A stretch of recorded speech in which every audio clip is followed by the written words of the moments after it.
नमस्कार, मैं राकेश मोहन सिंह और आप देख रहे हैं नेक्स्ट 9 न्यूज पॉलिटिकल बाइट। दोस्तों, अरविंद केजरीवाल भ्रष्टाचार को खत्म करने आए थे। वह जब सत्ता के लिए संघर्ष कर रहे थे तो कहते थे कि हमें सत्ता में आने का एक मौका दीजिए, हम आपकी जिंदगी संवार देंगे। एक ही बात को अरविंद केजरीवाल का हर नेता, यूं कह लीजिए कि उनकी जमा चौकड़ी का हर नेता कहता रहता था। एक ही बात रोज वो कर रहे थे। तो दर्शकों, अब मुद्दा ये हो गया है कि अब कैसे काम चलेगा। अरविंद केजरीवाल और तमाम जो नेता हैं वो एक ही बात कर रहे हैं कि भैया हम सिर्फ और सिर्फ आए हैं आपको सुधारने, राजनीति से भ्रष्टाचार को खत्म करने, हमें तमाम सुख सुविधा नहीं चाहिए। लेकिन राजनीति का माहौल एकदम बदल गया दोस्तों, और आप और कांग्रेस एक जमाने तक और संभवतः अभी तक एक दूसरे के दुश्मन बने हुए हैं, लेकिन बदले राजनीतिक माहौल की वजह से एक दूसरे से पींगे बढ़ाने में लगी हुई है आप और कांग्रेस।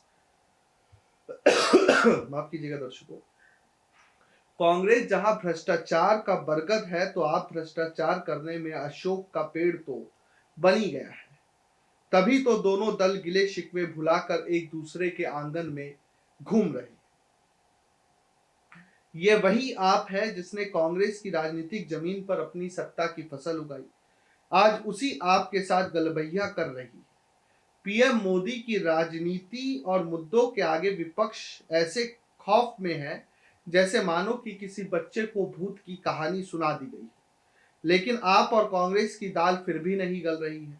चंडीगढ़ मेयर चुनाव के लिए आप और कांग्रेस ने गठबंधन किया था, लेकिन जैसे ही साथ आए यह दोनों दल तो कुछ सामूहिक हासिल तो नहीं कर पाए, लेकिन सामूहिक रूप से कई नेता खो दिए हैं।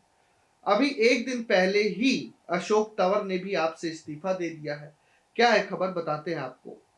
इंडी ब्लॉक को झटका देते हुए अरविंद केजरीवाल के नेतृत्व वाली आम आदमी पार्टी और कांग्रेस के कई कार्यकर्ता आगामी लोकसभा चुनाव से पहले गुरुवार को चंडीगढ़ में भारतीय जनता पार्टी में शामिल हो गए।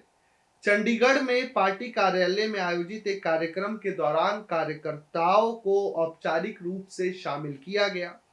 इस बीच पूर्व सांसद अशोक तंवर ने गुरुवार को चंडीगढ़ मेयर चुनाव के लिए भारतीय राष्ट्रीय कांग्रेस के साथ आपके गठबंधन को कारण बताते हुए आम आदमी पार्टी की प्राथमिक सदस्यता से अपना इस्तीफा दे दिया।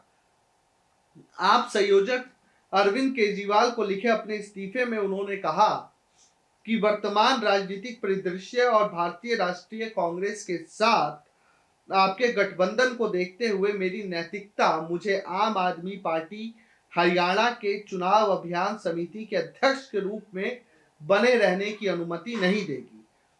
इसलिए कृपया आम आदमी पार्टी की प्राथमिक सदस्यता और अन्य सभी जिम्मेदारियों से मेरा इस्तीफा स्वीकार करें। कांग्रेस और आम आदमी पार्टी ने चंडीगढ़ मेयर का चुनाव मिलकर लड़ने का फैसला किया था। आप मेयर सीट के लिए चुनाव लड़ रही थी, जबकि कांग्रेस सीनियर डिप्टी के लिए चुनाव लड़ रही थी।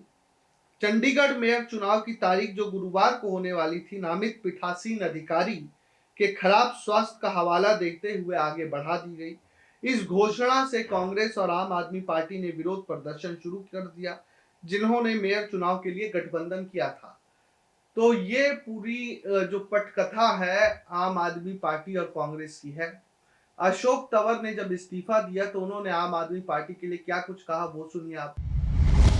जिन्होंने आज भारतीय जनता पार्टी की मेरे साथ मेंबरशिप ली है, और हजारों साथी अभी बाहर हैं, और लाखों साथी जिन लोगों ने मेरे साथ पिछले 3 दशक में अलग अलग जिम्मेदारियों में साथ काम किया है, उनकी भावनाएं भी हैं। सब लोग आज यहाँ आ नहीं सकते थे जब माननीय मुख्यमंत्री मनोहर लाल खट्टर जी से, नायब जी से और पार्टी के शीर्ष नेतृत्व से बात हुई, तो उनका ये मानना था कि ज्वाइनिंग दिल्ली में करेंगे और जब कभी बड़ा प्रोग्राम होगा, रैली होगी, आपके हजारों साथी और होंगे, तो हम उनको चंडीगढ़ ज्वाइन करवाएंगे। मैं तमाम उन साथियों से माफी भी चाहूंगा जो आज जिनको हम नहीं बुला पाए। और सब जानते हैं इस बात को कि किस तरीके से पिछले 10 वर्षों में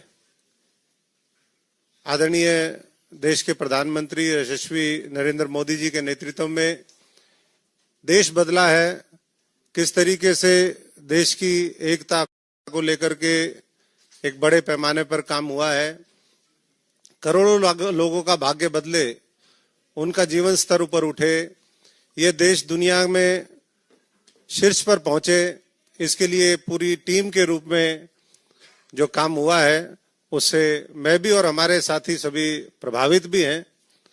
और मैं समझता हूं कि आज उस विकास की यात्रा में जो देश जब 100 साल पूरे करेगा 2047 में, जो एक सपना है कि पूरे दुनिया के शीर्ष पे भारतवर्ष हो, हमारा गौरव, हमारी संस्कृति, हमारी सभ्यता वो पूरी दुनिया के अंदर छा जाए, इस भारतवर्ष के एक एक भारतवासी को मौका मिले कि वो अपनी शक्ति का सदुपयोग करते हुए अपना अहम योगदान देश की तरक्की में दे, ऐसी हमारी कामना है। और मैं जैसा भी बलोनी जी ने कहा, ये मेरे लिए भी सौभाग्य की बात है कि 2 दिन बाद 22 तारीख को अयोध्या के अंदर जब रामलला वहां पर प्राण प्रतिष्ठान होगा, उससे पहले मुझे भी ये सौभाग्य मिला कि मैं भी उस सांस्कृतिक हमारा जो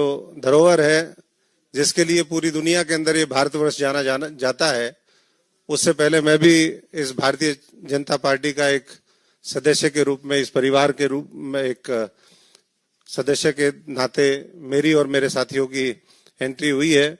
मैं आदरणीय नड्डा जी का भी, तमाम पार्टी के वरिष्ठ नेताओं का बहुत बहुत आभारी हूं कि आज उन्होंने ये सहमति दी कि मैं